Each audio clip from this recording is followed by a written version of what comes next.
Ensuite, voilà, il y a encore, on le sait, on a encore beaucoup de choses à travailler, notamment par rapport à ces équipes du haut de tableau, et notamment à l'extérieur. On arrive à rivaliser avec ces équipes à domicile maintenant. Voilà. Et puis maintenant, il faut qu'on continue à travailler justement pour pouvoir rivaliser à l'extérieur avec ces équipes qui ont un jeu bien rodé, qui sont bien en place, qui sont difficiles à manœuvrer.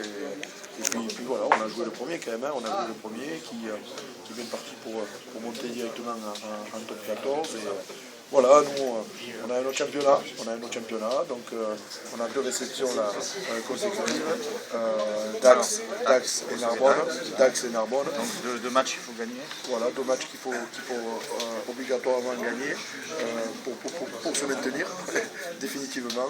Voilà, si on gagne ces 2 matchs, on aura le maintien acquis et ensuite on verra comment on sera positionné et on pourra avoir un deuxième bloc, où on pourra regarder vers le haut. Ça veut dire avec cette réception à domicile. Dans le deuxième bloc? Oui. Est-ce que ça veut dire que... D'accord. Est-ce que ça veut dire que vous avez fait un peu l'impasse sur ce match de poule ou non? Non, je dirais, vous savez, c'est pas dans l'état d'esprit du club. C'est pas dans l'état d'esprit du club. On a été gagné à Narbonne, en effectuant des rotations. On a été gagné à Mont-de-Marsan en effectuant des rotations. On a été gagné aussi à Dax en effectuant des rotations. Et vous allez voir que samedi prochain, il y aura une autre équipe. Ensuite, il y en aura une autre. Ça fait partie de la philosophie et du management de l'équipe. Donc, on a 36 joueurs compétitifs.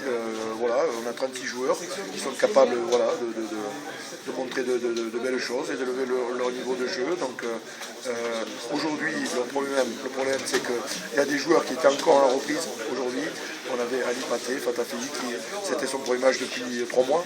On avait aussi Chris Ekach, c'était son premier match depuis 2 mois.